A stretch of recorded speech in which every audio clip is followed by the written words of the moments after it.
પ્રાર્થના સંદેશ ન્યૂઝમાં આપનું સ્વાગત છે। મુખ્યમંત્રી ભૂપેન્દ્ર પટેલના વરદ હસ્તે અમદાવાદના પાલડી વિસ્તારમાં નવનિર્મિત સ્વર્ગીય શ્રી ધીરુભાઈ સ્વરૂપચંદ શાહ અંડરપાસનું લોકાર્પણ કરાયું। શહેરના પશ્ચિમ ઝોનના પાલડી વિસ્તારમાં આવેલ જલારામ મંદિર પાસે 40 કરોડના ખર્ચે તૈયાર કરાયેલો અંડરપાસ અમદાવાદની જનતા માટે સીએમ ભૂપેન્દ્ર પટેલના હસ્તે ખુલ્લો મુકાયો હતો। અમદાવાદમાં વધતી જતી ટ્રાફિક સમસ્યાનો સામનો કરવા માટે લોકસભા ચૂંટણી પહેલા અમદાવાદીઓને સીએમ દ્વારા વધુ એક ભેટ આપવામાં આવી।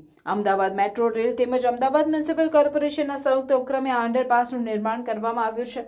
અમદાવાદ શહેરના પશ્ચિમ ઝોનના પાલડી વોર્ડમાં જલારામ મંદિર પાસે અંડરપાસનું નિર્માણ કરવામાં આવ્યું છે। ધીરુભાઈ સ્વરૂપચંદ શાહના નામે બ્રિજનું નામકરણ કરાયું હતું। ધીરુભાઈ સ્વરૂપચંદ શાહ અંડરપાસનું નિર્માણ કાર્ય આશરે છેલ્લા 5 વર્ષથી ચાલી રહ્યું હતું। ધીરુભાઈ સ્વરૂપચંદ શાહ અંડરપાસ પાલડીમાં થતી ટ્રાફિકની સમસ્યાને હલ કરવામાં આંશિક રીતે મદદ કરશે। ધીરુભાઈ સ્વરૂપચંદ શાહ બ્રિજને તમામ આધુનિક ટેકનોલોજીથી બનાવવામાં આવ્યો છે।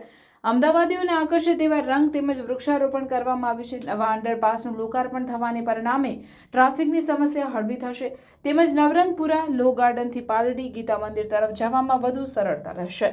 જલારામ મંદિરથી લો ગાર્ડન તરફ ટ્રાફિકની મુશ્કેલી દૂર થશે। પ્રાર્થના સંદેશ ન્યૂઝની તમામ લેટેસ્ટ અપડેટ્સ માટે ચેનલને હમણાં જ લાઈક, શેર અને સબસ્ક્રાઇબ કરો।